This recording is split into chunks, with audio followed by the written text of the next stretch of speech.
Hello there. Welcome to Real Talk with Angry Soccer Mom and my wonderful co-host Anastasia. I'm thrilled to have her. Hey, Hello. Today's discussion, today's live show discussion topics, as always, include anything you feel is newsworthy about anti-racism, bigotry, inequality, and corruption in America, and that's everything. As always, this show is meant to be an opportunity for viewers to speak their mind and to serve as an educational tool for cultural competency with a focus on learning the truth about systemic racism in America. But we do all subjects here. T, yay, you're here. Hi, T, how are you? Let me see. Quick announcements, and we will get to it. I'm all excited about this Patreon thing. I don't know a thing about it, but I have another patron. In fact, this one, her name is Anna and Dennis. Their name is Anna and Dennis, and I cannot thank them enough. I was like giddy and crazy when I saw it, and thank you so much. And you're just so supportive. It is like I can't even explain. Oh, love the colored ladies! Yay! I know I need her earrings. I need those earrings. But no, she's matched. I'm like, okay, it doesn't match, but that's okay. Okay. I am just thrilled that people are coming on. Ashanti, welcome. Welcome. that's my oldest baby. Hi. Are you serious? Yes, Awesome. I love it. Your daughter? I love your that's mom. my oldest baby. She That's is amazing. a model out in Georgia. Pictures. We need pictures. Okay. That's awesome. Nelson Glitter, welcome. And Willow, welcome. Yay. A lot to talk about today. So I'm thrilled people are going on Patreon. It is absolutely free to everyone with everything I have. I'm just switching because I'm getting kicked off YouTube and you know the old story. Anyway, so I gotta keep moving on to the next. Welcome, David. Yay, I'm so excited people are coming. So anyway, I wanted to thank you and do check out the Patreon. And I'm also on Vimeo. Oh, I got to catch on. I'm terrible. And next, I appreciate everybody sending me breaking news. And if you ever feel the urge to send me breaking news, here's the place. And I am always appreciative. If you want me to post something personal for you, I am happy to do it. It's just you got to say it because I get like 100 posts a day. And if somebody doesn't say like, please, like just say, please post this immediately, and I will totally do it like as soon as possible. But I get so much. I never think, well, is this for me? Is this for, I'm crazy. Ronald, yay. I'm so jazzed people are here. And let me see if you want to call in, and we're going to ask that people keep it to around 5 minutes or less. Here's the number. And what else? Let me see. Oh, I have stuff written everywhere. I think we're ready to talk about topics. Tonight's topics. We have today in history. And of course, anything you guys want to bring up, of course, is excellent. Michael Moore rant, which I will read very quickly, not the whole thing. It's a fantastic rant, but it's like really long. Video about dismantling economic propaganda in the U.S. One topic for us is emboldened racists all over the U.S. I know that's a topic that could be done every week for the last couple centuries, but this one is very specific. It's not good. And lastly, Kyle Rittenhouse. Damn, that's all I have to say. We got a lot to say on that. This nation, boy, oh boy, oh boy. No comment. But anyway, so today in history, a lot of these are sad, and we're dealing with some really tough topics. Today in history, the American Jewish community is in mourning after a gunman 3 years ago killed 11 people, and they were all elderly people, like really elderly people. It was like really sick. I mean, not that killing young people isn't, but it's like, ooh. A lot of them were in their 80s. In a Pittsburgh Synagogue, the deadliest attack on Jewish people in the United States history. As far as I know, the Jewish organization said that the violence at the Tree of Life Synagogue underscored the dangers of unchecked hatred in a time when anti-Semitism acts are on the rise, as are many and most, acts of bigotry and racism. According to the law enforcement, the suspect targeted Jewish people online, made anti-Semitic comments during the shooting and online. And when he received medical care, he told the SWAT people that he wanted all the Jewish people to die. And yeah, so I wanted to show a quick video about that. And then, Anna, do you want to comment now or later? Or just... All I want to say is peace be upon all the mourners, all the families that lost their loved ones. And the simple fact of the matter is, this is what happens when hatred goes unchecked. You know, it's the freedom of speech crap that they keep saying. And at the end of the day, it's just an excuse for them to be racist. And this is what happened. 100% agree. And it's the internet. I'm not going to go there because it's not really the topic for tonight, for us at least. But that internet unchecked, with the social media unchecked like it is, what other company gets to be unchecked? Lies and it just people. But see, this is the thing about it. What I think about the internet is that with the anonymity, you're able to be keyboard warriors and, be bolder. You know what I'm saying? Be Teflon Don, and tough Tony. But you would never say these things. And I think a lot of these people are radicalized online. That's the thing. And the internet to me is like a garbage dump. Everybody just dumps their garbage.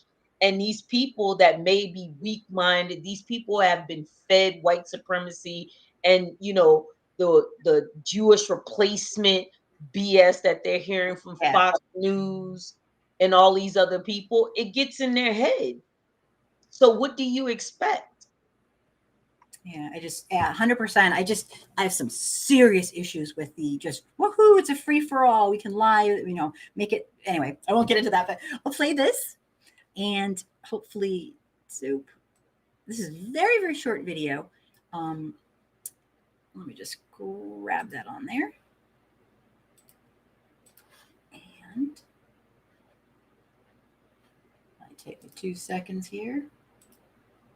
I was in Pittsburgh the day of the Tree of Life massacre. I said that day, and I've repeated nearly every day since, and I said it again after San Diego, hate speech begets hate crimes. We cannot tolerate that kind of vitriol in our public discourse, in our town square, or on our timelines. It is the same thing every time. One group being singled out because of a particular attribute, because of their faith, or because of who they love or where they come from. We cannot tolerate that as a society. And a hate crime against one is a crime against all of us. We are all less safe when one group is targeted.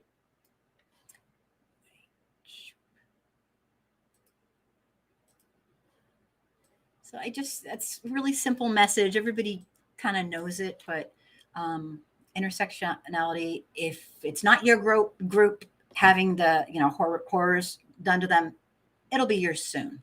And that's something to really keep in mind.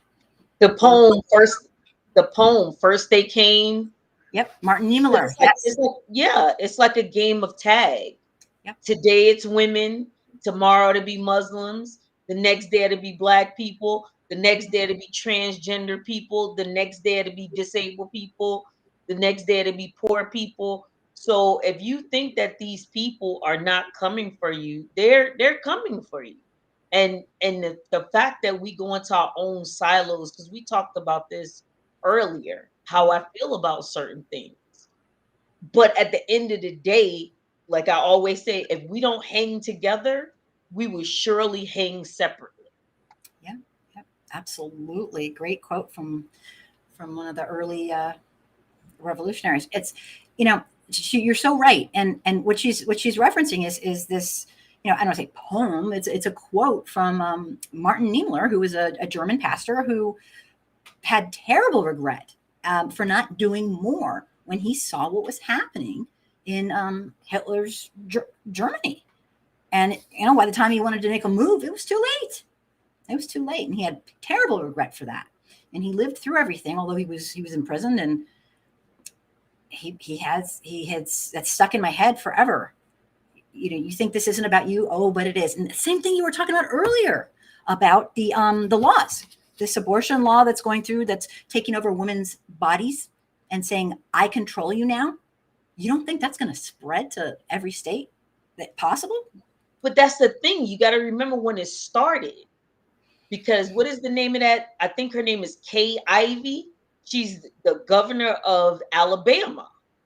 So then it went from Kay Ivey, then it went to Louisiana, then it went, and soon as one of them did it, the rest of them did it.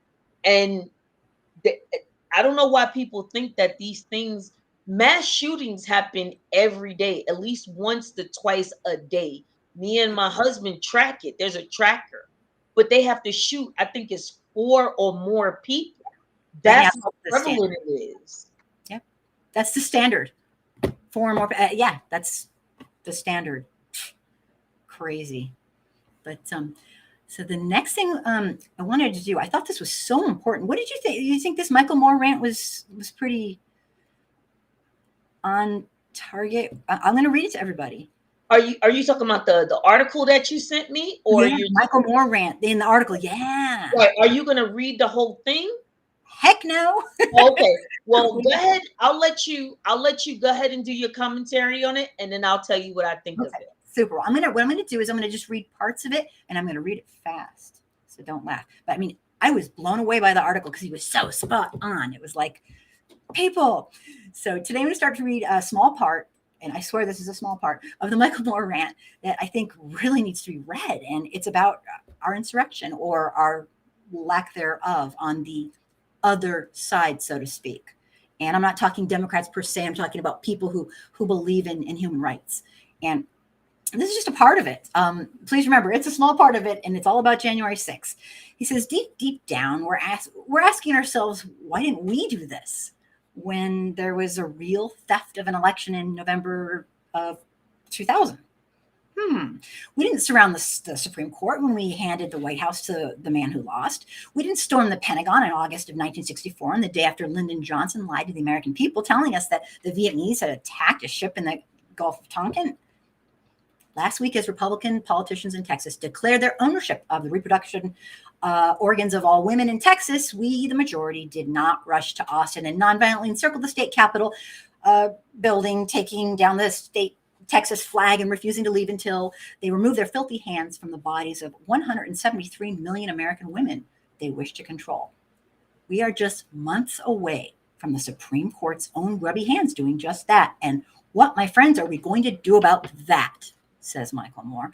Right now, the Supreme Court should be quivering in their boots, not from fear of violence. We are nonviolent, but simply because they know we are the majority. We elected a House, a Senate, and a president who believe what we believe. And as long as this barely remains a democracy, there are millions more of us there than of them, and they need to fear our wrath, the wrath of this democracy, that we are nonviolently coming for them, and we are not leaving until they back down from their stated desires to declare women 3/5 of a man.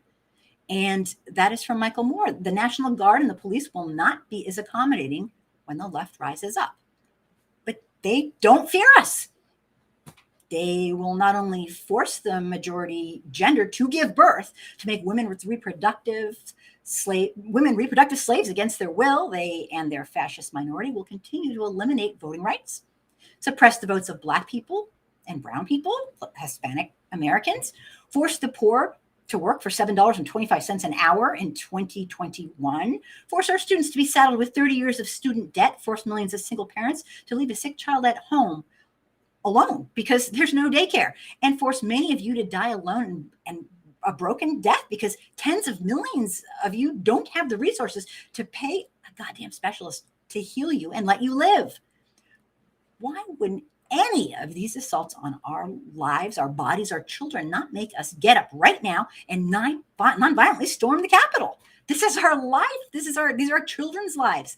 If the state is going to use its power to physically hold you down and forcibly birth a baby against your will, I mean, please, people, what exactly will it take to make you and millions of others run down Pennsylvania Avenue screaming bloody murder and nonviolently prohibiting those justices from entering that court building.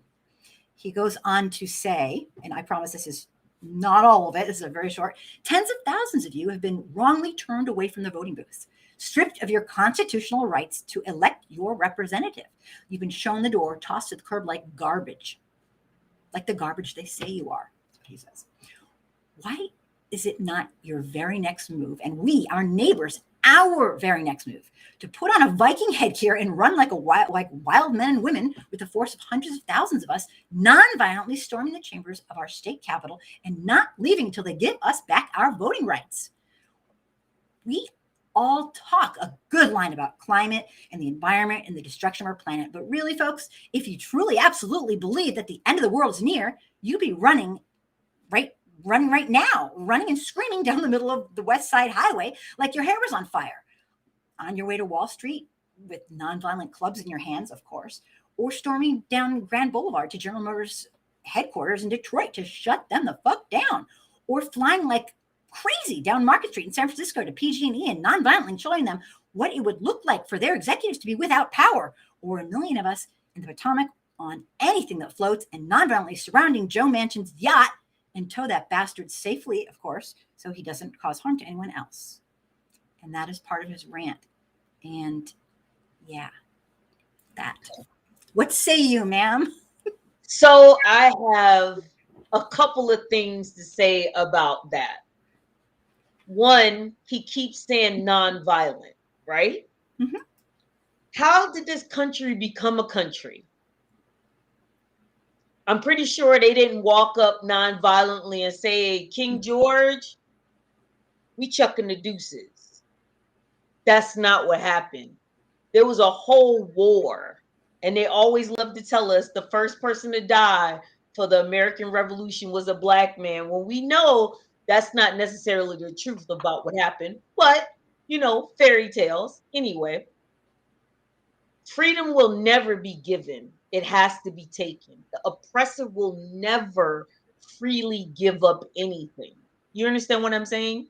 Oh, absolutely. So I believe we are living in a delusion that by being, so there's a difference between being nonviolent and being harmless. Nonviolent means you're choosing not to open up a can of whoop butt.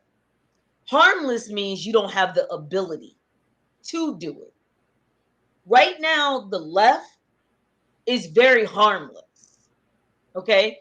That's the second thing about it is you got to remember there's no fear of loss. Okay? So you went up to that Capitol. What did the cops do? They let you in. They should have just handed out snacks. I was wondering who was bringing in the punch and cake. Because at the end of the day, they ushered these people in. Most of them didn't get charged. We know if that would have been Black Lives Matter, say that would have been 10 people from Black Lives Matter. Say that would have been 10 people talking about Palestinian freedom or LGBTQ rights or anything that wasn't about white people having a temper tantrum. Those people would have been slaughtered. Absolutely. So the fact of the matter is not that we're envious of it. What we're envious of is the privilege. You understand what I'm saying? So that's number two. Number three, what we have to understand is the Democratic Party is a part of the Republican Party. There's no such thing as two parties. And we keep thinking that these people are fighting for us. They should just be wearing their sponsorship jackets, like on NASCAR. Mm-hmm. I'm sponsored by Big Pharma. I'm sponsored by, whoever or whatever the case may be. Right. Until we get big money out, we're never going to. Right. But until there's a reckoning, it's not going to happen. Let's be clear about certain things. When we're talking about the civil rights movement, there was a lot of people that died. There was a lot of violence. It didn't come from Black people and the people that were on the side of that. But at the end of the day, there was a lot of people that were murdered. So to think that we're going to get our freedom by being nonviolent is crazy to me. So, I mean, it's a diluted, for me, I'm just saying for me, Mhm. I understand what he's saying. The fact of the matter is, I wish we had a Democrat that had the passion and had the tenacity of Donald Trump. I wish Mhm. instead of being contemptful for us, their supporters that put them in office, that they would say, "Oh, I don't give a damn what you got going on. This is what we're doing," and feed the base, because the base, all the base wants is what? Healthcare for everybody. Mhm. What does the base want? Affordable or free childcare for everybody. What does the base want? Free college for everybody. What does the base want? Everybody to have equity, not equality, equity in this Mhm. society. Mhm. But you can't have that and have the United States of America. That's the whole thing. It's an oxymoron. So until we decide to do something that's going to work in this country, because you're trying to appeal to a country that doesn't have a conscience. Mhm. Yeah, we talked about that earlier. Yeah, So, and absolutely. yes, the Dems are weak and not really for the people. Yeah, it's like it's really tough. And personally, I get what you're saying 100%. For me, until we get the huge money out of all this, we're never going to I it's was ne- in Pitt- sorry, it's never gonna it's just not gonna happen. I mean, it's big money. I mean, we need somebody like you said that is as passionate as Trump is about his racism and his bigotry and his misogyny, about America and the people. But right now we have capitalism on steroids, and basically we take money over humans now. I mean, as a regular way of life, money is we're obsessed. We're money crazy. I think what he was trying to say, and this is just a guess, when he was saying non-violently, I think he was just his lawyers probably told him to say that. Honestly, he was just that's my take. And that's fine. But this is the thing about it. This country, this world of capitalism doesn't understand anything other than might. And that's a Nazi euphemism. Might is right. Yep. But Yep. let's be clear about it. The fact of the matter is that America doesn't respect nonviolence. Now, they're going to say, everybody's like, "Oh my God, we love Martin Luther King." No, you love Martin Luther King because he quieted the Negroes down. That's what that was about. Because half of the people that's alive right now hated Martin Luther King. Let's be clear. And the poll that they did during that time, 30% of Black people didn't agree with what he was doing. So they can, once Martin Luther King started talking about money and we coming to get our check, and John Lewis started talking about JFK and all of that, oh, they was like, "We got to cut this. You're done," because Martin Luther King was about reparations. He was about the end of capitalism, and he talked about white people. It's funny that during his birthday month, they never bring the first couple of paragraphs up in the "I Have a Dream" speech. Right. Never bring that up. They never bring up the letters from Birmingham jail. They never bring up chaos or community. They never bring these things up. You know why? Because it doesn't fit into that Santa Claus. Well, it's the narrative, and we have to keep it. We rewrite it the way we want it. We package it, zoop, and present it. And even he's getting booted out of boot as his books are getting booted, 2 out of the banned books. We You know, Yes. I was talking to somebody just the other day. Like a lot of people are saying, this is not my saying, although I've thought this for quite some time. From now on, for me, and this is just for me personally, every vote, every issue is simply about trying to keep us in some semblance away from a dictatorship. Because honestly, we are in the twilight of our democracy. And the will of the people is no longer really seems to matter too much. There are so many issues we are absolutely united on, but we still don't have them.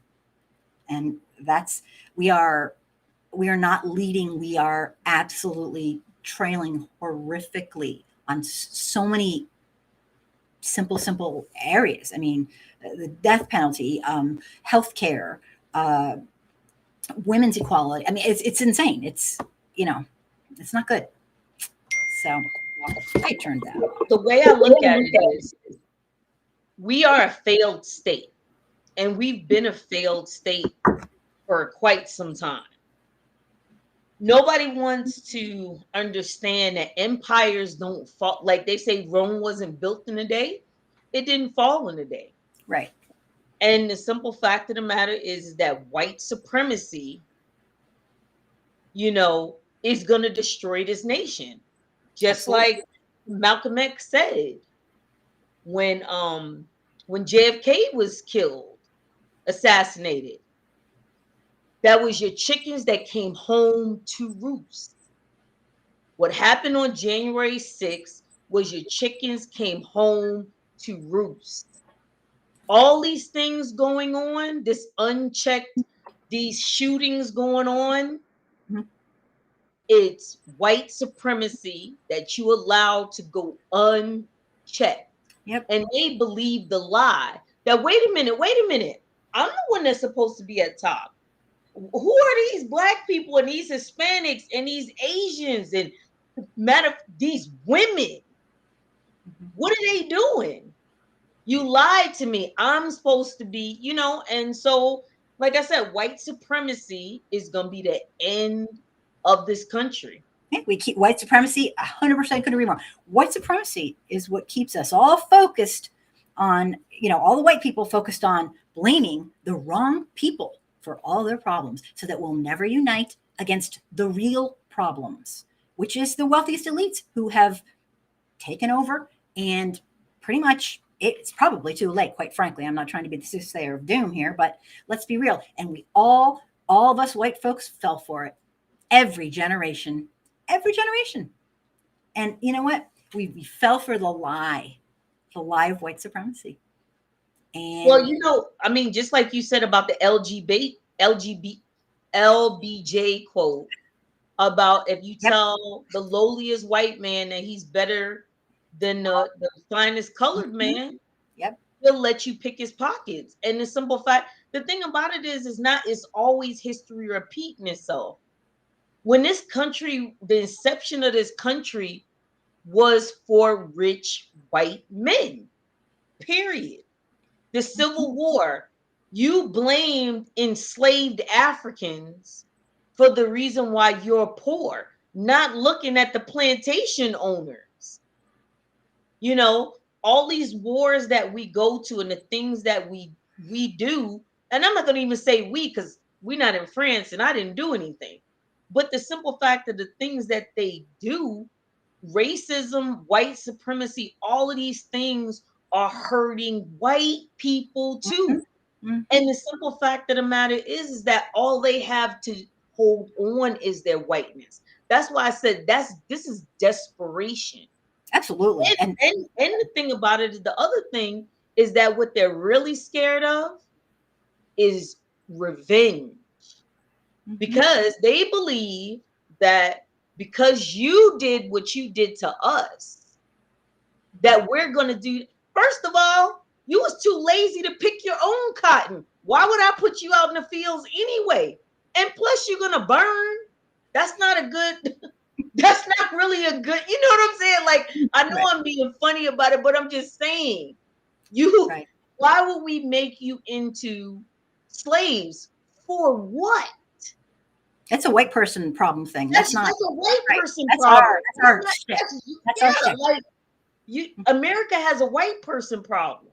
Absolutely, we do. And you know what? The craziest part of all, it's like, to me, every day is opposite day. We blame the victims of what we've created, and it's unbelievable. It's just, I mean, it's like opposite day, and it makes my mind go crazy. But absolutely, great points. Excellent points. Vernon, hello. Vernon says it's easy to fall for white supremacy if you benefit from it. Absolutely. Just go narrow tunnel vision right towards it. Take me to, it's like we're indoctrinated as is anybody who lives in the society. But when you're indoctrinated to something that you kind of benefit from, it's probably a lot easier to go with it and not even question it. So we have allowed this to go to the point of no return in my mind. Really. But anyway, do you want to say something, or son of Yah, he made a comment. He said black people fought in every American war but still got treated like second class. But this is the thing, y'all, in son of Yah, you probably noticed, because there was a carrot of freedom at the end of that. And what ended up happening is they broke their promise. And Angry Soccer Mom, if you don't keep your promise, what does that make you? A liar. A liar. America is a liar. And we live a lie. We still live a lie. The white people do. Exactly. And even when the British promised, they lied. So that's I really, a lot of the soldiers, and I can tell you as a retired person, the reason why I went into the military was to get out of poverty. It was not because of that bull crap, be all you can be. Because I came in when it was be all you can be. I was like, no, I need to get out this ghetto. And did I ever want to go to Iraq for what? No Iraqis ever called me the N-word. I didn't want to go to Afghanistan. Them brown people didn't say anything to me. So at the end of the day, a lot of times is because there's a carrot at the end of that stick. That's an excellent point. And not a lot of people who are not in the military and who would never consider it or look into it even know that you don't see all, and once in a while it'll happen, but the people who are fighting and losing their lives, those aren't the white wealthy people. Those aren't the white middle upper class either. I'll tell you that much. There's a rarity. It could happen, and sometimes it does, but let's be real. Those are people who oftentimes need to get out of poverty. And it's a setup. It's a setup here. It's a total setup. I could go on and on. Great, excellent points as always.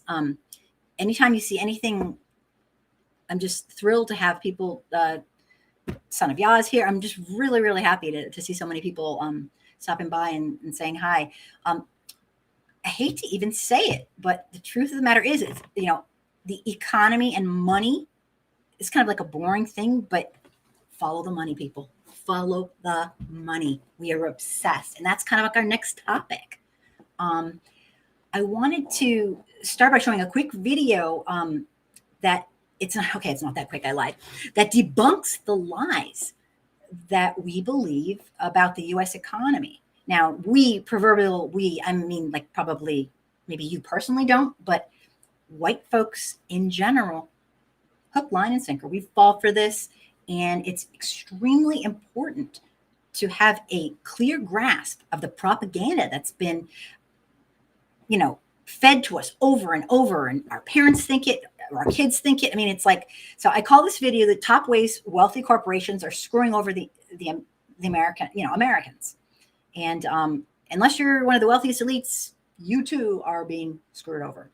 And I don't mean that in a mean way. I just mean it kind of in a factual way. So please stick with me, because I want to know what you think of these things in this video. And it might be boring, but it's really, really important. So, oh my goodness gracious. Okay, this is going to be kind of a funny thing. Doop. I hope you like it. I'm sure I'll hear you if you don't. I will. Thank you. The top 1 or 2% wealthiest corporation owners in the United States have a huge incentive to fool us all. They want us to believe that Black, brown, indigenous people, and immigrants in America are to blame for why we have to work so hard but still can't seem to make ends meet. So why are the wealthiest elites doing this? Why are they spreading propagandist lies in the hope that the general public will fall for it? Their fear is that the rest of us, the 99%, will realize that we're being played and will unite as a voting bloc. They have a vested interest in making sure we're uneducated and ignorant. They don't want us to find out things like the cost of corporate welfare is exorbitantly higher than the cost of funding safety nets for families that need welfare.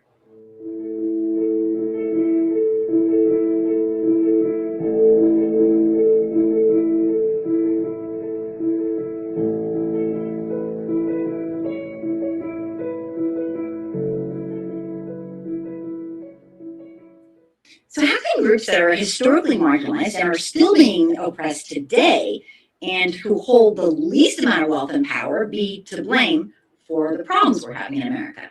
The answer is they're not. If we're convinced that it's the other people holding us down, then we won't hold the actual people who are responsible accountable. Here's the top things you need to know about the wealthiest corporations that influence American politics today. Many of the wealthiest corporations in America don't pay federal taxes. According to a report from CNBC that looked at the first year since the Tax Cuts and Jobs Act of 2017 went into effect, the one that gave the wealthiest American corporation owners huge tax cuts. Nearly 100 companies in the Fortune 500 had an effective federal tax rate of 0%. This amounts to approximately $40.5 billion combined. According to the Washington Post, of those wealthy companies that actually did pay taxes, their tax rate was lowered to 21%. But in actuality, they found loopholes and overall paid 11.3%, much less than the average family did in 2017. But here's the catch. For companies that are paying 0% in federal taxes or paying an exorbitantly low rate compared to families, they're not doing anything wrong. It's not illegal. It's up to us, the citizens, to vote in politicians that think this is ridiculous and unfair. Would you want to pay more taxes if the law said you didn't have to? Citizens United. Citizens United is actually a short name for the law that was passed that overturns certain long-standing restrictions on political fundraising and spending. So for the first time in history, anyone or any group could spend unlimited amounts of money promoting a political candidate via super PACs. When this concept is expanded to grant constitutional rights originally meant for individual people, it can have an anti-democratic and socially destructive consequence. The effects of this decision have unleashed a wave of consequences for our republic, most notably the erosion of the public's faith in the integrity of our democracy, a lack of policy outcome that align with the views of the actual Americans, and a deluge of big money that has drowned our political system.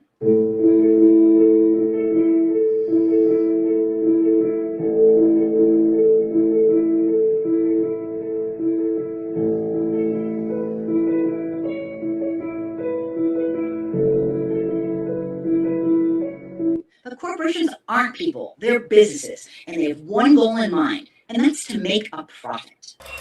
CEO salaries have accelerated exponentially. You've probably heard that the middle class is disappearing, and the split between the haves and the have-nots is growing much wider. But you may be shocked at just how much wider it is. Since 1970, rapidly growing CEO pay has exacerbated inequality in the United States. When CEOs are paid exorbitant incomes, this does increase high-level managers' pay, but the middle and the bottom of the wage distribution continues to be depressed or not enough for a full-time worker to rent a home in the United States and also have money left over to feed a family.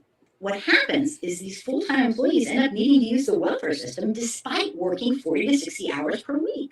We, the people, end up essentially paying to subsidize the average worker when their company refuses to pay a living wage. The top 1% of the wealthiest families in the United States have seen more income growth in recent decades than any other developed country in the world. The United States has the most uneven distribution of income and wealth out of any industrialized nation. And while income inequality is a fundamental component of the U.S. capitalist economy, 61% of Americans think it's gone too far. Today, the top 1% earners in the United States account for 20% of our country's total income annually. Meanwhile, the lowest earning quarter of Americans account for just 3.7% of income every year.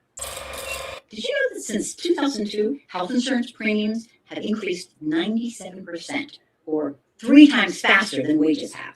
As a nation, the U.S. spends more on healthcare than any other developed country, but we have worse outcomes. How is this even possible? The answer is quite simple. We have for-profit healthcare. Our system of healthcare in the United States has one goal, like all corporations, and that is to make a profit. The truth is, 75% of Americans don't have enough money saved to pay bills for 6 months or in case of a giant emergency. It's not a wonder that the number one cause of bankruptcy today in America is medical bills. The fact is, the United States stands almost entirely alone among developed nations that lack universal health care. Even some developing nations have universal access to health care, like Saudi Arabia, Oman, Costa Rica, Kyrgyzstan, and Cuba. Since 1990, housing prices have risen 56%. Full-time minimum wage workers cannot afford a 2-bedroom rental anywhere in the U.S., and they cannot afford a 1-bedroom rental in 95% of the United States. Black Americans comprise 40% of people who are experiencing homelessness in 2019, even though they're just 13% of the population. The typical price tag to pay for college has exploded by 450% in inflation-adjusted real dollars since 1982. College is expensive for many reasons, including a surge in demand. There's also been huge increases in the need for financial aid. Many Americans may not be aware that financial assistance in the form of tax breaks and subsidies are given by the government to profit-making companies. When wealthy corporations get special handouts from the government, who do you think pays more in taxes to make up for these hidden tax breaks, subsidies, and loopholes? Hello, us, the 99%. According to data from the Department of Agriculture, even before the pandemic hit, some 13.7 million households experienced food insecurities at some point in the year 2019. This year alone, nearly 1 out of every 4 households has experienced food insecurities. According to Pew Research, the gap between the rich and the poor is the widest it's been in a century. Why are Americans perfectly fine with huge wealthy corporation owners prospering when it comes to basic human needs when everyone else is struggling? Why do we accept such low standards? Have we all been brainwashed to believe that if you're not rich, then you're probably not working hard enough and you don't deserve basic human necessities? To add insult to injury, this is all happening in a nation that boasts being one of the wealthiest nations in the world. The rich blame us for being poor.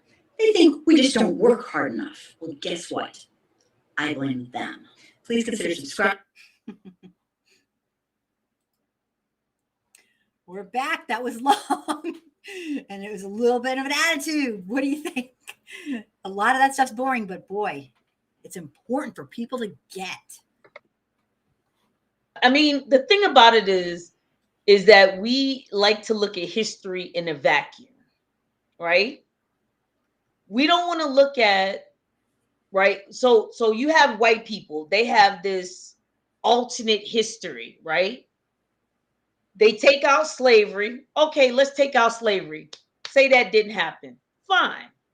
But what happened after that? So you got Jim Crow, right? Okay. So you got Jim Crow right here. You have the lynchings. You have all the massacres. So I can answer that question. Redlining, Jim Crow, the Compromise of 1877. I could go on. So now you have a people that have a head start, right? And what I like to tell people, when you look at these, they used to call them race riots. When you look at these massacres, what else do you think they were taking? Rosewood was a community of businesses and houses. Property and land. All those massacres were land grabs. Mm-hmm. And Ida B. Wells wrote about this, about how where she was, there was 2 black business owners, and the white business owners didn't like that they were making more money. So what did they do? They just went and lynched them and took their store. Oh, absolutely. So this is what a lot of the lynchings were about. It was not about that particular person. Right, it was about, you have a business, I don't have one, So under the pretense of some white woman got touched, some white woman, whatever, Winked at, got anything, just lies. whatever. Where was the first place they went? To the businesses where the money was. And they lynched the business owners first. And then what they would do was run everybody off, move into their houses, and then say, oh, they abandoned their houses, and change the land deeds and all of these things because everybody was in cahoots. What they also seem to forget is that all the times that the US government helped white Americans get on their feet, the Homestead Act, the Social Security Act, the Wagner Act, the New Deal, all of these things that happen, the GI Bill, everybody says, oh my God, we love the military. Well, let's talk about it.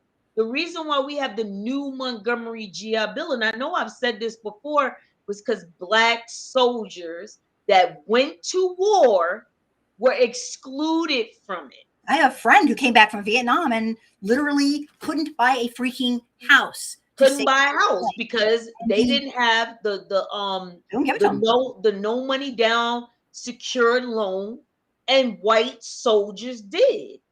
And houses give you what? Generational wealth. Absolutely. And it's the thing about it, people are not putting these things together like Legos. That if you keep accumulating money and accumulating money and accumulating money over hundreds and hundreds of years, of course you're going to be where you're at. Right. And even when the New Deal came out and the Social Security Act, most of the Black people and Latino, Latinx, Hispanics worked in domestic and agricultural. They were excluded. They were excluded from it. And then at that time, it was a time of segregation. So all the money, all the jobs, and then the unions exclusively excluded non-white people. That's what the New York City draft riots was about. Yeah, I mean, so the bottom line, and I don't want to speak for you because you spoke so well about it, is that we have been given not one, not two, not 10, not 100, thousands of ways over years and years and decades and centuries to be able to accumulate what we live on in this society, generational wealth, money. And you see, it's not just the big things like, sure, pretend slavery never existed. What happened after? Oh my God, what did they give us? Like 10 or 11 years of some sort of shabby reconstruction type BS? My God, after centuries and centuries of enslaving our fellow human beings. And I mean, you got to understand slavery. Sure. They say, oh, slavery so long ago. Okay, sure. If that's what you need to think that. What about the thousands of other ways that white people have stopped Black and brown people from accumulating generational wealth, from making it? It's like we can't handle that the equity. We can't have it an even playing field. We're that insecure. We won't allow it. It's, if you really study this stuff, oh my God, it's overwhelming. I agree with you. I just, this is my whole thing. When they tell us to get over it, I've never heard anybody say, hey, Jewish person, you might want to get over that tree of life. That was in 2018. It's in the past. Oh, you get over that Holocaust thing. That was in the past. Why are y'all still bringing this up and having movies every year about it? You know what I'm saying? I've never heard these things and talking to certain people. The only time they say it is when it comes to Black people. Mm-hmm. And that's why I tell you, I don't educate anybody. That's your job. Absolutely. And the simple fact of the matter is, the reason why I say I'm not educating anybody on anything is because you're feigning ignorance. You know what happened. think about it this way. Even in times of war, Angry Soccer Mom, do you know that in where we were stationed at, me and my husband, at Camp Shelby, that was a Nazi concentration camp. I mean, that was not a Nazi, that was a Nazi POW camp. Do you want to know what they had at those Nazi POW camps? They were in rooms, they had bake-offs, they had a softball team, they had all of these things. And guess what? The Black soldiers had to sit behind the Nazi POWs. Okay? When the soldiers came back, they were getting lynched in their uniforms. So I've never been in a situation where it's like, okay, you want us to forget all these things, but you keep punching us in the face. And part of it, absolutely, and part of it is, I'm kind of a strong believer in, like, it is beyond arrogant, conceited, obnoxious, and don't keep me going, for a people to ask another people to get over it when we're still doing it. You gotta be kidding me. I mean, I hate to use the example and trigger alert, but it's like your spouse pops you in the face a couple times and says, "Why can't you forgive me?" So we're doing. We're still doing it. And then we're saying we have the audacity to not even know our own real racial history, and then to double down and say, "You can't forgive us?" It's like, what the actual, you know what? My God. And I, for one, I'm not living a lie. I won't do it. I'm not participating in that bullshit. I won't live a lie. I don't hate white people. I am a white people. I don't hate myself. Well, you know what? Even for me, like you were saying, why would I waste my time? Like I like to tell white people, I'm really just not that into you like that to waste my time. And let's be clear. I'm 46, about to be 47. I'm not getting any wrinkles hating white people. For what? That's why white people age like cottage cheese, because you hate so much. Yeah, I mean, it's the hatred is real. It is fabricated. It's a lie. We live a lie. And Mahako, welcome. And that's why I do this. I'm actually kind of shy, actually, to be honest with you. And I stick myself out here because I can't stand not doing it. I have to talk about this, and I'll never shut up about it because it is ridiculous. We've created this construct and it's not good for us either, but we just can't seem to catch on. Every freaking generation. Oh, and I had that quote because let me tell you, I better still have it.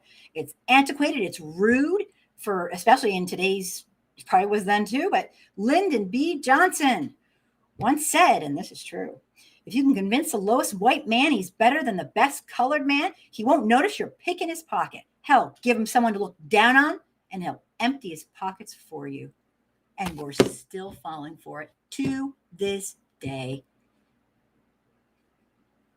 And the wealthiest elites thank us for doing the dirty work, we white folks, for our service. Yes, they do. I had a quick question for you, Anna. Did you want to speak to,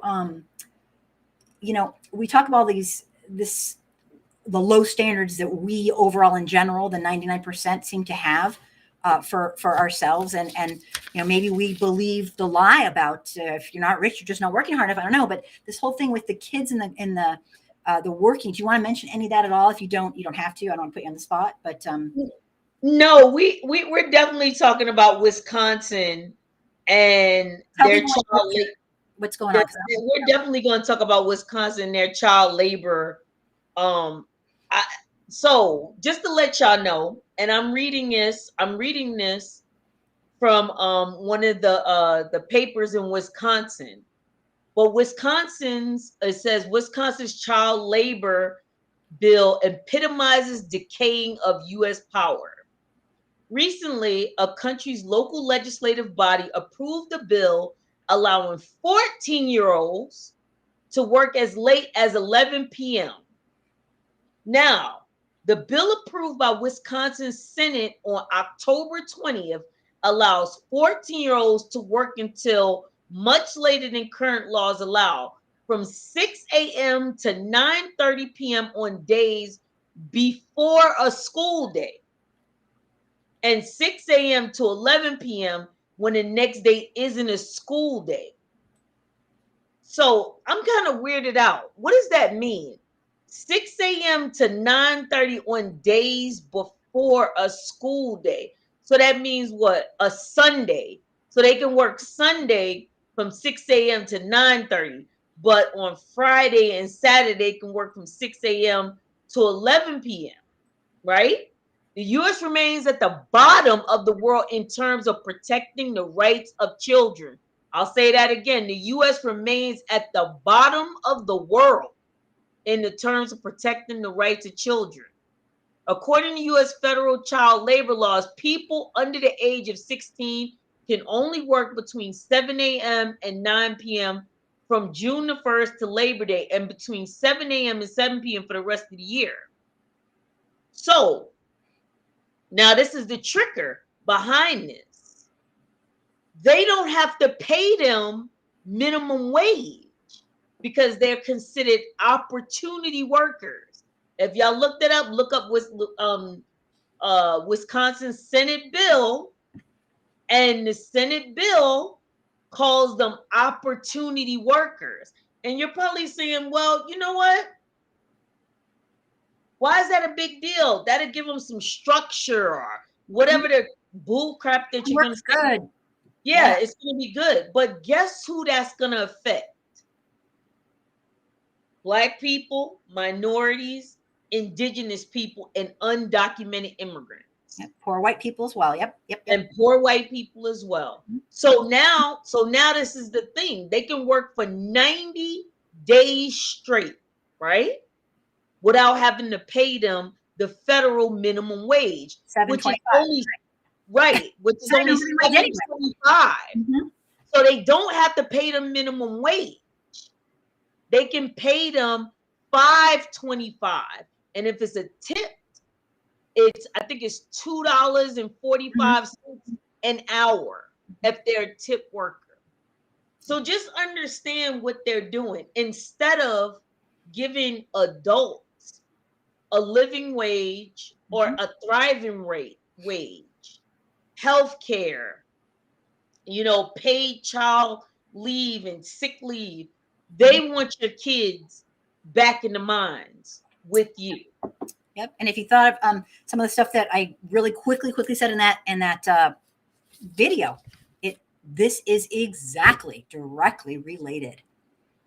You think, oh, give them some structure, right? Exactly what you said, but no, you got to dig deeper. And this stuff is purposeful, and it benefits, it benefits the wealthier folks, and it allows them to take advantage of workers and us, the 99%. And I'll tell you, it's only changed in form.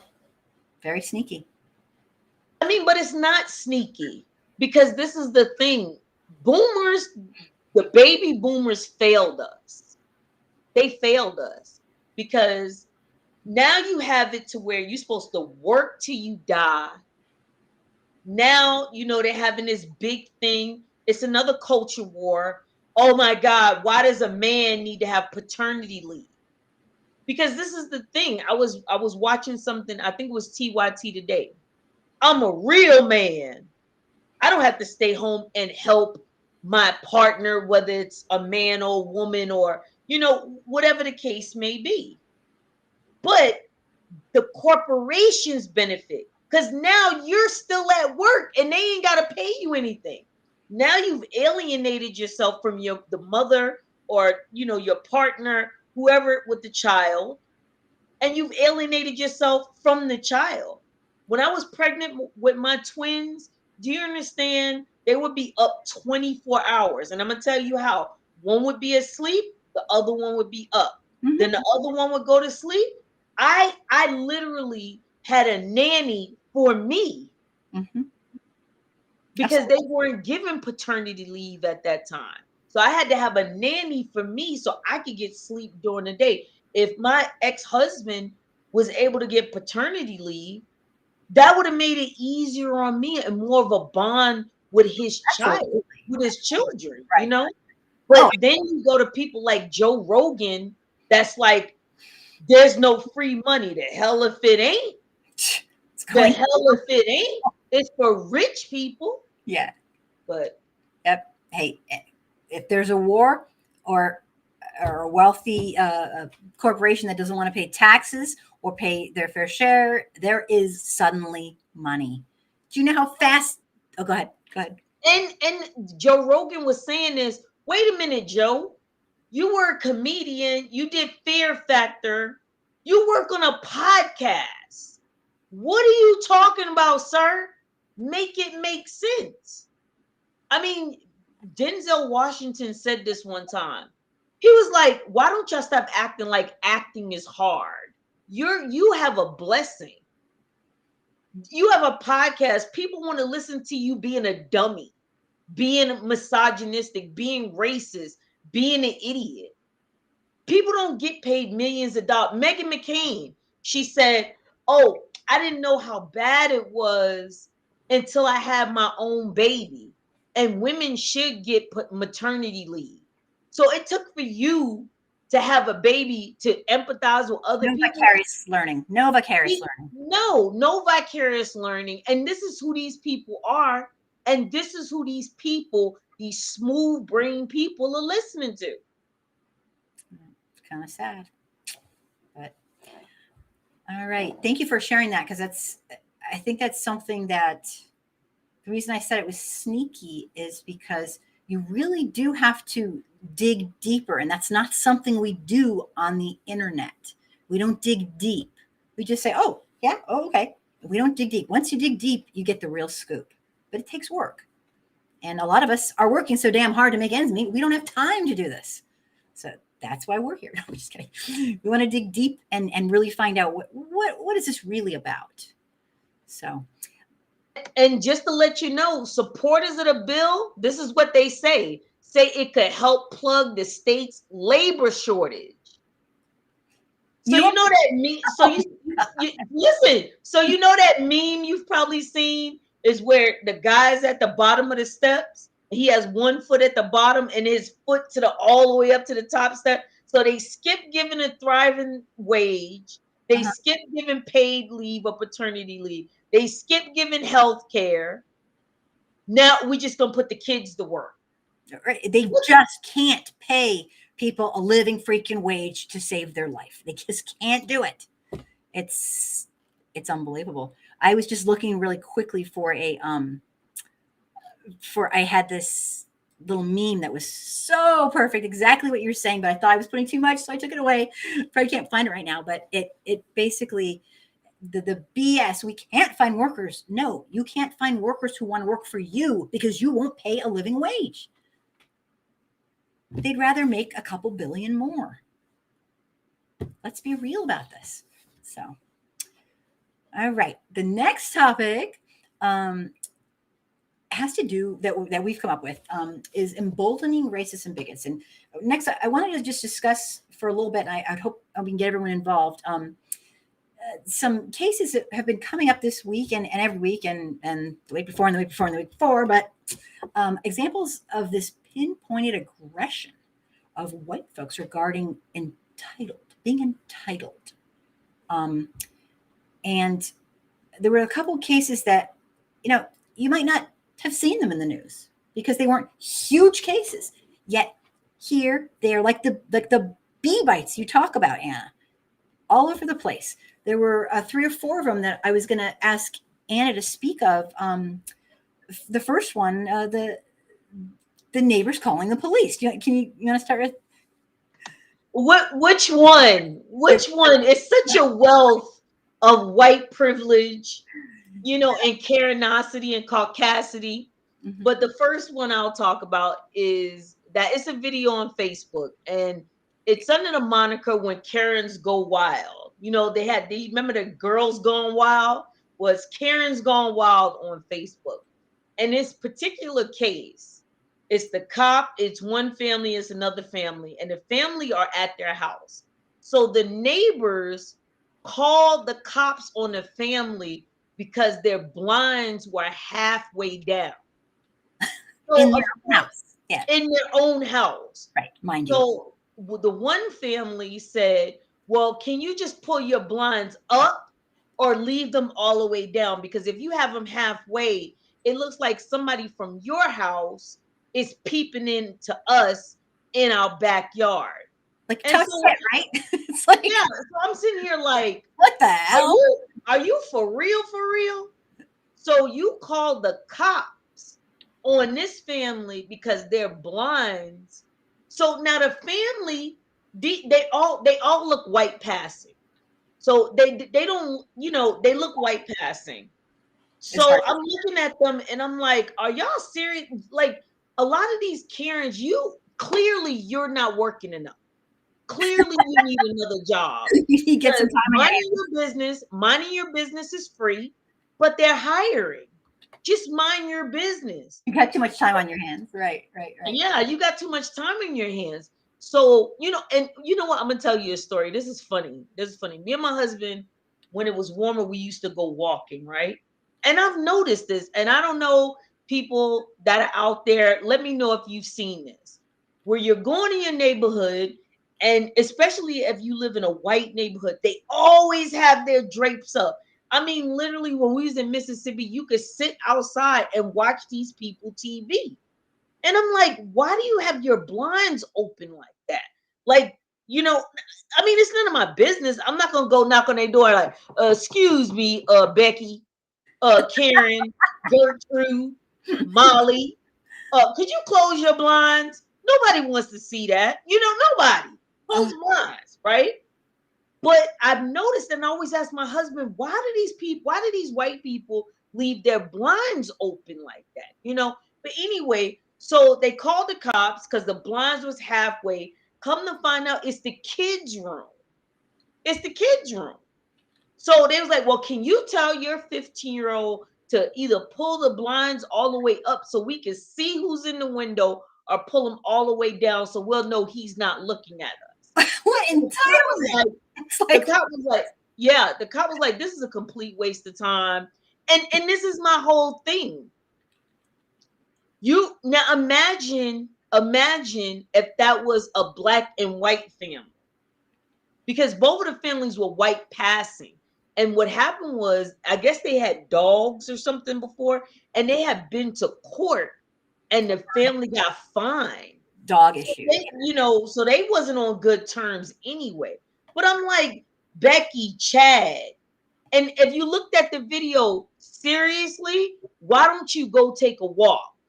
Because that's the reason why you look the way you do right now. If you was in the gym and you was counting calories instead of worrying about what these neighbors is doing, your life would be, a lot better. But yeah, what are your thoughts on that? Too much time on your hands. I think it's total, and we're entitled with each other. We're entitled with other people. It's just like, I mean, where else could we go with that? Maybe I don't like when your windows open and you bake a certain kind of cake. Can you stop that? I mean, talk about control. What the fuck? It's like, this is like a non-issue. You call the police when the police might have something actually to do that matters. I mean, it's crazy, because I think somebody might be, well, I'm sorry if you're paranoid, but that's not in the, the contract. It's, you don't know. It's just entitled. So the topic right now is entitled white people. No comment. I do have that quick little, I did find it finally. I'll just switch this over really fast. All right. And then there's more entitled. And I mean, we could talk about it till all night long. They always give us. Well, it's just ridiculous. It's really quite ridiculous. Let me just show you this thing. I don't know if you're able to see it from here. I hope you will. Whoa. Okay, that's weird. I don't know if it's flashing for you, but it's flashing for me. It says nobody wants to work anymore. Yeah, nobody wants to work anymore. I'm going to just take it down because I don't know if it's making some strange thing. Right. Online. Nobody wants to work anymore. And then they have this, can you see it? No. Yeah, they have a $7.25 salary, no benefits, unpredictable schedule, no opportunity for growth. It's not nobody wants to work anymore. Nobody wants to work for you anymore. I mean, we're done. We're like, there it is. I don't know if you can see it. Mine is making a strange flashing. I can see it. Yeah, so that's a little funny that I was looking at today and just thinking. The wow. issue is people are waking up. And what it is that listen, I refuse to work to the day I die. I am sorry. I am not going to do it. I'm just saying, look at people who had baby boomer parents. They were cranky. You didn't know them. You know, they worked so much. They had this house, this car, but they couldn't even enjoy it. And the fact of the matter is we have went into this thing where, you know, we have bought into the indoctrination that your life, you're supposed to waste your younger part of your life. Mm-hmm. You know what I'm saying? The great resignation. Hell yeah. We need, yes, that's what we're doing. Talonda, that's what we're doing. The great resignation. Because I'm over it. I am so over it. Like, I joined the army when I was 19. I am 46 years old right now. Do you really think I'm going to go get another job so I can work another 20 years? The devil is a liar, not me. What I'm going to do is I'm going to live within my means. You know, I'm going to live to the point where I have a legacy for my kids, but I'm going to live within my means.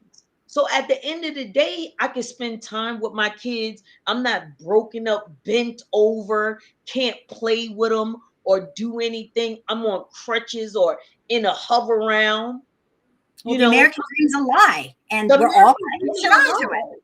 Not, at least for many of us, and we're catching on that we will work till the day we drop dead, and we will not become millionaires. We will not be able to take advantage of all these vacations and these amazing.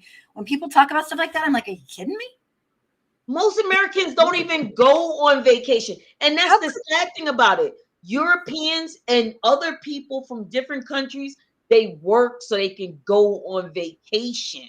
I work so I can we get work. food. Yeah, that's what I'm saying. I'm not going. And the thing about it with the baby boomers, I was looking at some of the stuff. You could get a car for $2,000. What car are in this economy are you getting for $2,000? You're not getting no good car. What house are you buying for $32,000? You're not getting that. And like Mr. MS Black said, you were not born to suffer and let life pass you by. Exactly. I mean, I'm all for work ethic. I mean, God knows I am, anyone who knows me, but I think people are starting, people are saying, oh, we can't. People are starting to realize, like, childcare alone, if you have one kid, how much money do you have to make to be able to pay for childcare? I remember my husband and I talking when I had one young child still, yes, and it wasn't even a close call. Me going back to work wasn't even a close call, and I have a master's degree. Right. So let me tell you, when I had my twins, we was paying $1,000 for daycare. That's insane. Yo, when I came in there, I said, where's Pete Diddy and Nicki Minaj and Little Kim? Because I know that they're getting Cambodian breast milk. I know they're on chinchilla Pampers. Because if I'm paying $1,000 a month, my kids better be coming out there looking like they glowed up. And it was crazy. And we were both in the military. Do you know we were paying as much as a major was? But majors make 3 to 4 times as much as sergeants. That's insane. And a lot of people say, oh, you just work hard. You just don't want to work hard. No, I'm sorry. I really have never met anyone who just doesn't want to work hard. I call bullshit on that. The system is so fucked up. It's not, a system we can win. I mean, most people who go bankrupt, you think they're buying yachts and maxing their credit cards on gold and silver and jewelry. It's called medical bills. Medical bills. You are, every one of us out there, unless we are well off, are one major medical issue away from bankruptcy. I can attest to that. One person in your family gets sick, I mean really sick. Okay? Good luck to you. That's it. When I didn't have health care, when I got out the army, I didn't have health care. Do you know, I would you're gonna laugh at this, but I was eating popcorn. We was in a movie, I forget what movies watch, and my front tooth came out. Just to put my cat back in my mouth was $200. That's actually really good. Glue on it. That's, oh my God. And put it back in my mouth, not to reshape it. Oh, I see. Put glue on it and put it back in my mouth. You're like, I could do that. I can do that. Mm-hmm. So the thing about it, I'm looking at healthcare. It was one prescription they gave me. Don't you know that one prescription was $370? I was like, the hell with that. I just won't get it. My husband has a prescription that's $10,000 a dose. We don't pay that, but that's what it would be. Yes. If we didn't have insurance. If we didn't have insurance. Come on. Like, are you crazy? And so, but I know we need to move on. So we're going to move on to, a lot of y'all probably seen it, where it looked like it's an Asian restaurant. All of these videos you can find on Facebook, but it looked like it was an Asian restaurant. And it was a guy that he fucked up and found out. So he got the t-shirt and it got too small. He fucked up and found out. It was an ugly scene. It was like, wow. Yes. And he cussed out the Asian lady and was like, I'm going to do this. I'm going to beat you up, blah, blah, blah, blah. Was that, was it about a mask? It was a mask. It was over a mask. Oh, entitled. It was over a mask. No, and then you don't have the right to give everyone your diseases. Sorry. Right. That's not part of it. He pushed the old man, and then from the top rope, for those people that used to watch WWF, this is crazy. From the top rope, some other white guy with a blue hoodie came and gave him a one-hitter quitter. It was like he ran into it too. It's unbelievable, like 12 steps. Yeah. He hit him with a Muhammad Ali special, right? But so the guy gets up and is still talking shit, but he says, that's assault. That's assault. So I'm like, wait a minute, your mouth wrote a check your ass couldn't cash, but now you want to call the cops. Come on now. Well, it was ridiculous. What do you think about that? So I mean, it's another entitled. And this week's and we should probably, gosh, we have so much to get through this, but yeah, I mean, another entitled person thinking that their shit doesn't stink. I mean, it's like, I don't know what to say. And they're white folks, and we are emboldened. Oh my goodness. Right. So then the other one was, so in Texas, from what the article I'm reading was about 3:40 in the morning. And it was a man, he's an immigrant, and he's Moroccan. This white man in Texas seen the man in his driveway. The man was backing out, and he shot and killed this man. Lied to the cops, said that he pulled the gun on him, and the gun, they never found the gun. And go ahead. I'm gonna let you take this one. Yeah. Okay. Here's the thing. This guy, say it again. The guy was in a driveway, and he was murdered because he was in someone's driveway. I'm sorry. He was leaving. Raise your hand if you've ever turned around in someone's driveway. I have. Raise your hand if you have other people turn around in your driveway. I have. I've had black and brown people turn around in my driveway in my less than 1% town. Do you think I shot them? No. I said, oh, are you lost? Can I help you? Because they're usually lost when they come to my house. Anyone who pulls in my driveway that I don't know is either that food service for my little ding dongs order that I didn't know about, trying to deliver something during COVID, or it's someone who's lost.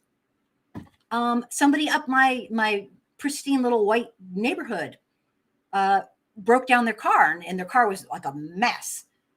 And they were Black people. I didn't shoot them. I went over and said, you need a phone to call. And they said, oh, no, thanks. We're good. We're good. Thank you. Like, this is insane. I mean, this is insanity. So this is what I will say. We talked about this earlier. And just to let you know, a lot of people in the comments are saying they're having issues posting links. So that's what they're talking about on the side. But while you're looking at that, I'll give some commentary on this while Angry Soccer Mom is taking care of our audience. You're so cute. The way I feel about this is that man was just waiting to shoot somebody anyway. Absolutely, yeah. He was just waiting for it. The second thing is the man was from Morocco. And for y'all that don't know, Morocco is in Africa. So he saw a brown person in his driveway. Of course, I'm 65. I'm scary. My first, it's like Jesus. Yeah, but that's the thing. You got to understand that we're in a wild, wild west right now. And it doesn't matter. You had a young boy that was shot for shaking hands. You had a young man that was shot for saying somebody's girlfriend was cute. You understand what I'm saying? So where are we at right now? I'm going to just shoot you. I'm going to start a fight with you. You push me. As you're backing away, it's okay for me to shoot you because you're staying your ground law. Out of control.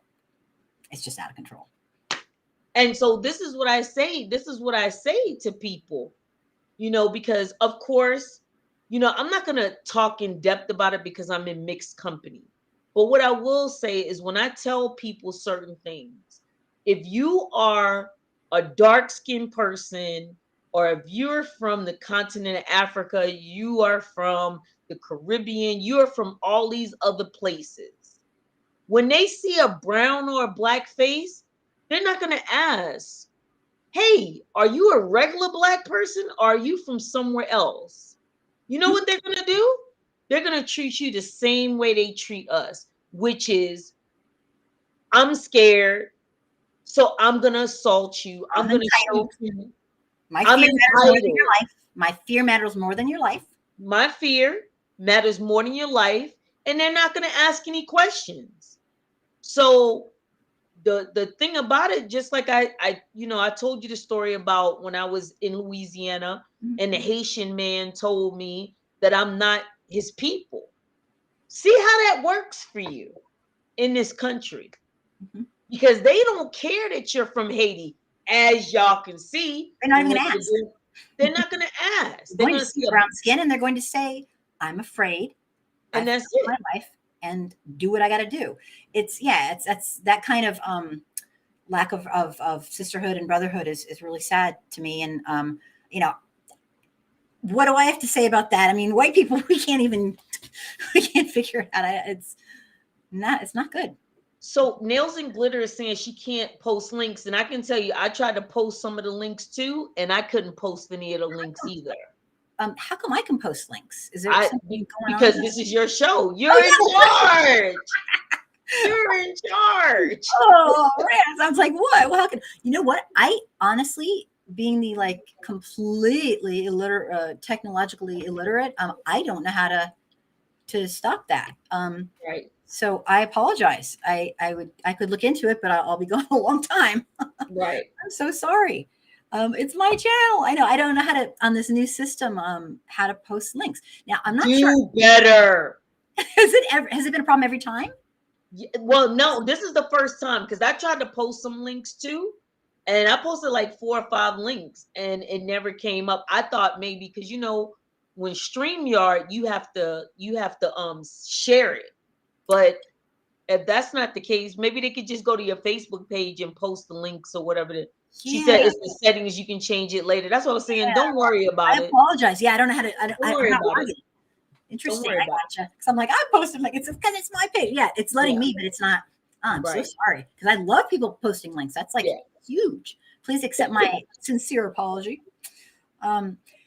Next topic we got. If you can bear with us, I know it's getting late. I'm just really appreciative, and I haven't gotten to say hi to so many people I wanted to. I feel bad. Say hi. Greet the people first. Okay. I don't even know if they're still here. They probably like went away. Let me see here. Let me see. There's one person I went. My friend Harper. I bet I might have made her fall asleep because she goes to bed early because she's busy woman. I was thrilled to see her name. And Anton. Oh my gosh. And Nails and Glitter. Thank you so much for being here. I'm going down. And Dave. I bet I waited too long, and I bet you went to bed too. Thank you for being here. Seriously. And App Happy, I'm missing all of your great, I'm reading all your comments, but I'm not reading them out loud. I'm just very, very happy to have people who care and want to listen. And Jamie, welcome if you're still there. I appreciate you. Let me see, who else am I skipping? Oh, Mickey. I don't know if you're still there, but thank you for coming by. I normally try to read almost everything I can, but today's just been kind of crazy. Let me see. Who am I skipping? Bobby, my precious Bobby. I hope you're still here. Always having excellent. He called in last time a bunch. Who else did I skip? Please forgive me if I have. So I'm glad we figured that the link thing. I wanted to get a little bit into this Kyle Rittenhouse trial because, oh my God. Let's do it. Yeah, let's do it. We'll get this out real fast. I'm going to quickly go over real fast, and then we'll talk about all these crazy things. Next, we want to talk about the Kyle Rittenhouse trial. It has not started yet, but Harper's still here. Yay! Oh my gosh, Harper, I'm thrilled to have you. The trial starts supposedly November 1st. And in my opinion, this is my opinion. This is not something somebody told me. I think it's very important these days to differentiate between opinions and facts. In my opinion, this is a case of white entitlement, white supremacy, just as much as it is a case of murder. Just a quick review about this case for those who are unfamiliar with it. At the time, this teenager, older teen, Kyle Rittenhouse, was a 17-year-old teenager who shot and killed 2 men and injured 1 as he took it upon himself to act as a counter militia member at a protest that was held over the police shooting of a man named Jacob Blake Jr., a man who was a victim of extreme police brutality. Kyle and the far right claim this is self-defense and that he was just there to maintain order, that no one else would. He decided he was going to protect the town's businesses with a weapon that we'll get into it. There were lots of what we'll call mitigating circumstances that made this a very strange case of entitlement, with white supremacy, with racism and Trumpianism. And I'd like us to have time to discuss a lot of these strange things that factor into this person's case, trial. But the most pressing issue in the last 24 hours is that the judge has made some rulings, and they're pretty big, pretrial rulings. There have been 2 pretrial rulings in particular that the judge has made that show extreme prejudice, in my opinion. First, the judges barred prosecutors from referring to the men that shot by Rittenhouse as victims. They aren't victims. They're dead, 2 of them, but they're not victims. Okay, that's not okay. The judge was, however, not swayed by a request seeking to bar defense lawyers from calling the men that were murdered, and one of them is actually alive still, looters, rioters, arsonists, or other pejorative terms. Okay, so yeah, does it sound like he's a little bit biased? Maybe just, being sarcastic. The other thing was that, let me see, what was that? It was something else that I read, and I'm blanking on it right now. it was something just ludicrous. It'll come to me.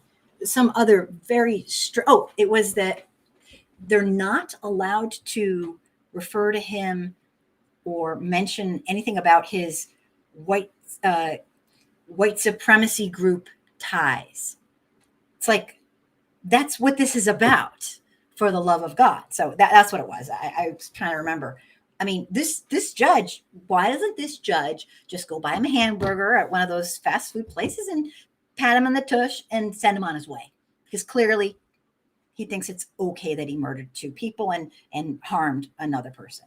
So we're going to talk about real quickly some of the most disturbing aspects of this case, which there are many. As we discuss this, my thoughts are that people listening consider how things would have gone down if Kyle was a black or brown 17-year-old with this weapon. He wasn't from Kenosha, and he was from actually Antioch, Illinois. He wasn't from the state. So I'm going to read each thing, and then I'm going to turn to Anna to see if she has any comments. It was just bizarre. The whole thing was just bizarre. He was so privileged, so entitled. Oh my God. Just wow. First of all, Kyle Rittenhouse wasn't from Kenosha. He was from Antioch, Illinois. He crossed state lines with carrying an illegal gun. Yep. He crossed state lines. He was driving across state lines. He was driven across state lines by his mommy. Okay. I do not believe she's been, charged with anything. She hasn't. And she went on the record to say, I'm reading this from the Chicago Tribune, Kyle Rittenhouse's mother didn't know what he was doing the night of the fatal shooting. I want to know why. An hour somewhere? I want to know why they haven't brought up that she's a single mother of 3. Where's his daddy at? Where's his father? This is what happens. Right. And we don't talk about that. This is what happens when you have a fatherless home. Why is nobody bringing that up? Yep, nobody's bringing it up because he's white. That's not a stereotype for us whites. Come on. This is what it says. Kyle Rittenhouse's mother says she would have tried to stop her teenage son from going to downtown Kenosha, which you drove him there, with the AR-15 style rifle during the chaotic protests and all, but she didn't know where he was or what he was doing. When By the time she found out, he had fatally shot 2 men and wounded the third. Do y'all remember Harambe? Remember Harambe? Yeah. What was the first thing that they said? I don't remember. They killed him. Where's his father?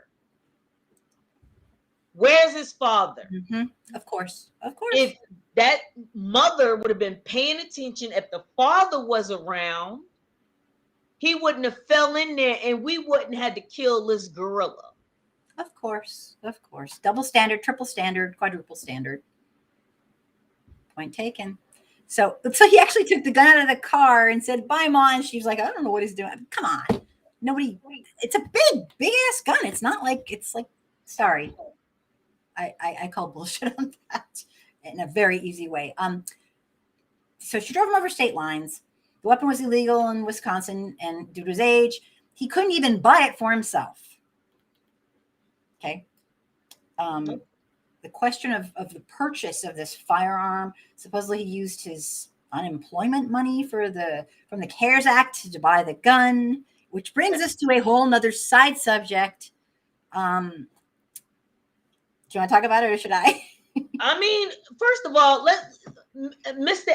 SF Black knows what's going down. Hi, Mr. If that was a black child and his single-parented mother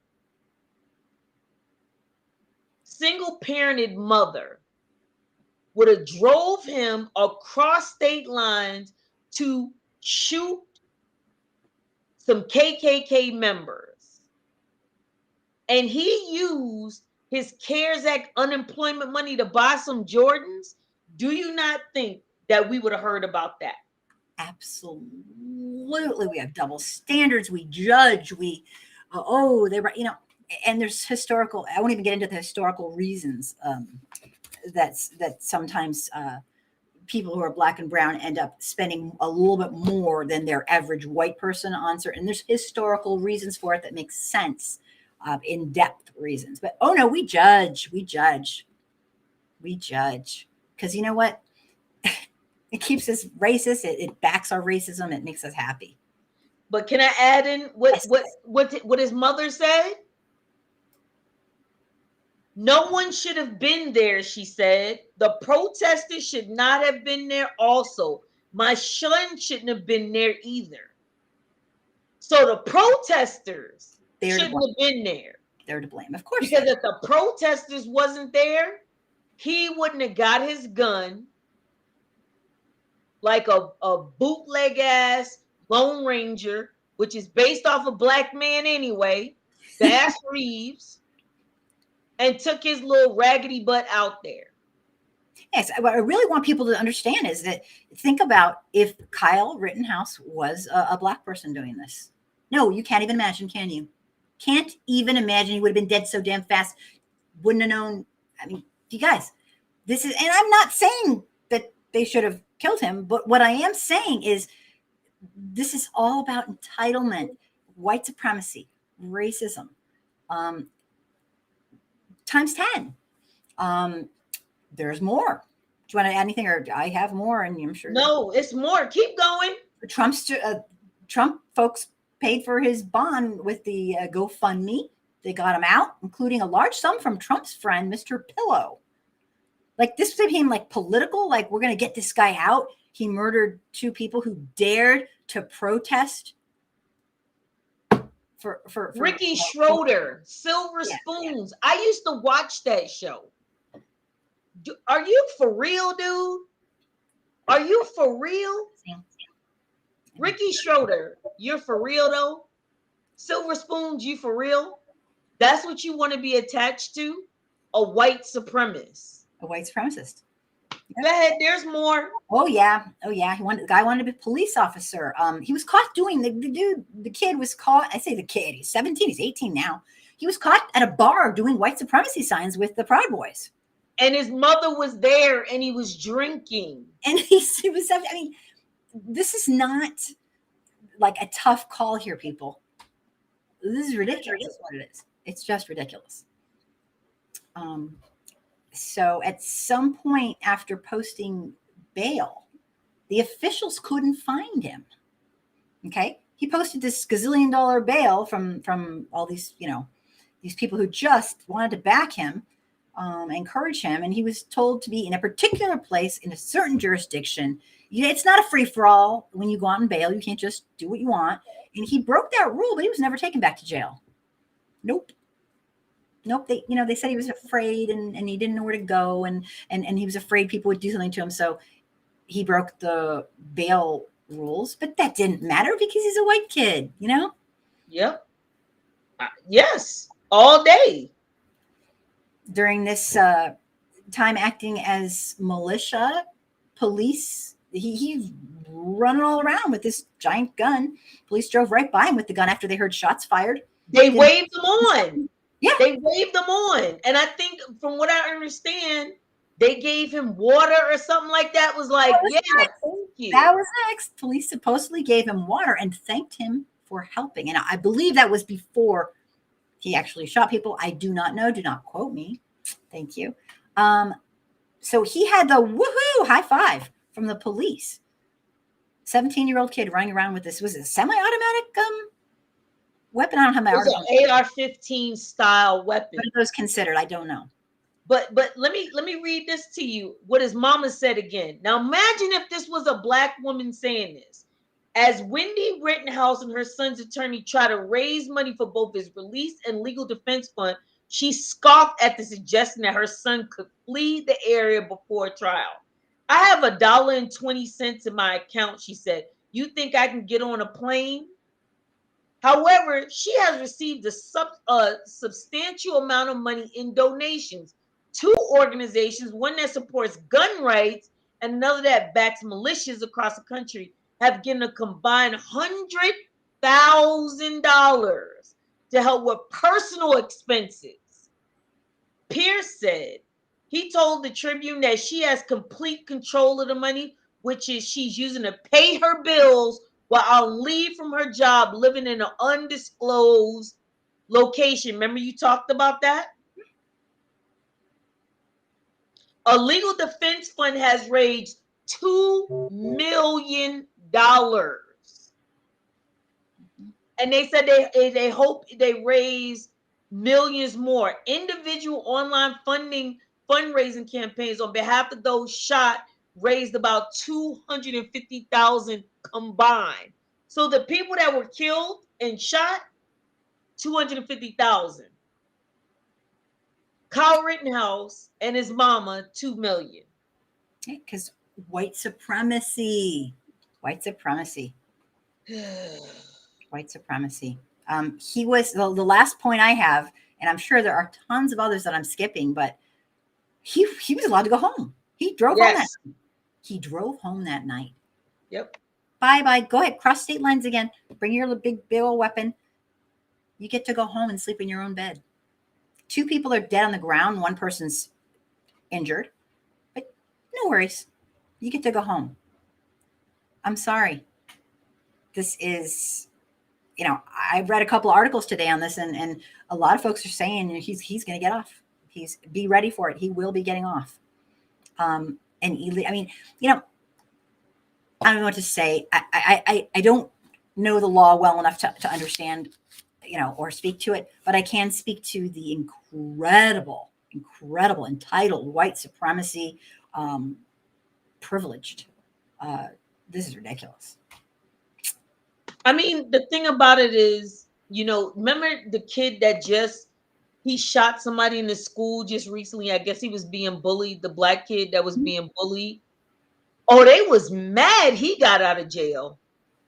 They were mad that black child got out of jail and was able to go home, because usually that doesn't happen. Right. That's what happens to white folks. Yeah. That's what happens to white folks.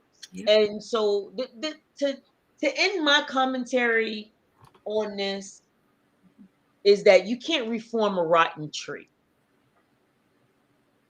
I sent you a meme the other day. About, things that having a man in the house, black fathers and black mothers in the house can't fix. Remember I sent that to you? I have it. Yeah. This is a situation that Kyle Rittenhouse didn't have a father in the house, right? But they're not bringing that up. Of course. Those people that got shot, whether they have mothers and fathers in the house, it doesn't matter, because Kyle Rittenhouse murdered 2 of them and wounded the other one. Mm-hmm. And he's going to be allowed, and if he gets off, he's going to be a police officer. Absolutely. So now you're going to have a person, first of all, he's a psychopath as far as I'm concerned. He's a white supremacist. He's a white supremacist psychopath, domestic terrorist. But these are the people that they want on the police force. This is why the police force is supporting them. And then and gave him water. Hell.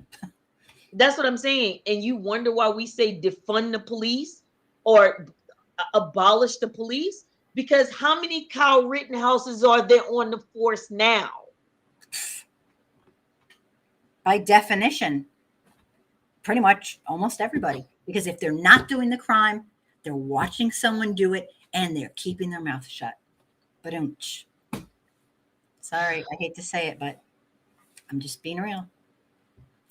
So I was going to wrap it up. It's getting late.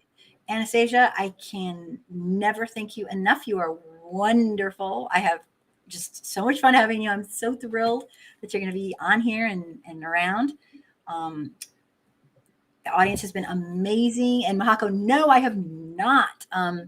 Your first question, God, I'm ignoring everyone tonight. I hate to do it. Well, did I hear about the white college student who lied on their applications for college to receive benefits of black students?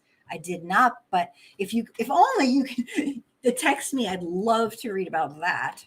And I just can't thank everyone enough for being here. If you believe like I do, that it is way past time for white America to take some racial responsibility and to actually learn about our real racial history so that we can support our brothers and sisters who are Black, brown, indigenous, African American, of mixed heritage. Please consider subscribing and sending my videos all over the place so white people see them. I do not specialize in teaching Black people anything. I learn from them. I do specialize in trying to encourage white people to take racial responsibility. So, oh, Harper and Mako still here, and Dave. Wow. Well, thank you so much to everyone for being here. And please have your friends come by, have them watch videos. If you want to help support what we're trying to do, get the word out. If you're white, this is your fight too. You might not know it, but it is. All right. Good night. Good night, everybody. Thanks, everybody. Wonderful. Bye. See you next time. All right.